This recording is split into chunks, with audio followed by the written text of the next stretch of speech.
you know, the government is still in the position of running in the red. So then what do we prioritize on to get back to the things that you think are important? I shouldn't have to answer the question of how to handle the deficit that the government created. I'm not a government official. I wasn't elected into office to solve these problems. I'm a tax-paying citizen, a young person that is seeking opportunities in a system that is unable to provide it regardless of what the argument is. And I say that this system of capitalism has proven itself illegitimate, and it cannot provide basic things like education, shelter, health care. All right, Darletta Scalise is saying that the parties have abandoned these basic causes, say Bernie Sanders, who she supports. So how do Republicans respond to this? Congressman Steve Scalise joins us right now. He's a pretty big wig in the party. I'm majority whip here. Congressman, I wanted to get to that with you because part of our argument, it's a sound argument to you by let's look at how we're prioritizing this spending we're doing now. And I agree on that point, but we obviously readily differed over what to cut and what to prioritize on. But Republicans' response to this is that's a Benny, that's a gimme, that's a entitlement. But is that good enough for a lot of Americans like her who are frustrated? How would you win someone like that over? Well, Neil, what I would point to are the things that have actually worked. You know, in my home state of Louisiana, I was on the board of Teach for America when we converted a failed, corrupt public school system in New Orleans to a system of charter schools where parents have real options, where you actually use the money that's already there in a much smarter way, money that was being stolen and wasted and failing kids.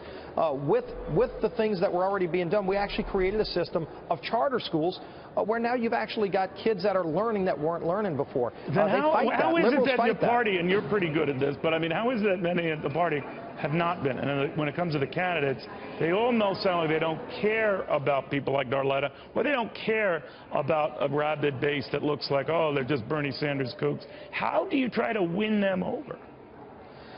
You know, what I think we need to get back to is what Ronald Reagan did, and that's inspiring people. You know, you're seeing in both sides, the Republican and Democrat presidential race, it's mostly personal insults back and forth, but at some point we're going to have to get to inspiring people how you can get somebody out of poverty. You don't do it by creating more welfare programs. That's actually been proven to fail. The only thing that's worked is actually getting people back to work, welfare to work type programs where you say you can't just sit on the dole. If you're an able-bodied person, go get a job. And there's a lot of opportunities out there.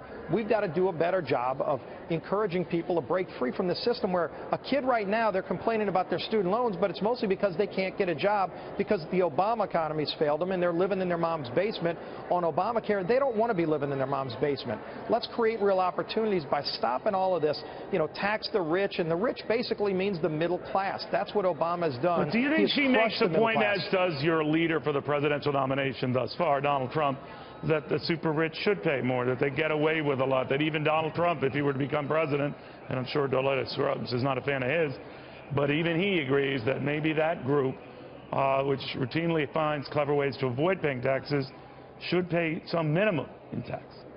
I'd love to hear what her ideal rate is. Right now, we're losing companies every single day. Pfizer left the country. Other companies are leaving because we've got the highest tax rate in the world. 35% is the highest rate in the world. Well, even Donald Trump, though, wants to go after that crowd through carried interest in the rest, maybe limit their write-offs, deductions, to pay more. Do you disagree with that? We're not going to solve this problem by raising people's taxes. I think people know Washington's already got enough money. In President Obama's budget, he proposes another $2 trillion in taxes, and that budget never gets to balance. In our budget, with no new taxes, just through economic growth, we actually get to a balanced budget by getting the economy moving again and rebuilding the middle class that this president has crushed with his regulations and laws like Obamacare that actually took over the student loan program. Remember, Barack Obama's the one who took the student loan program out of our local community banks, where it was run a lot better, and took it so that he could use that money to pay for Obamacare.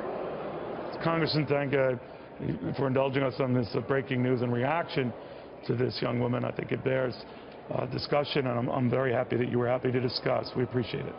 Sure.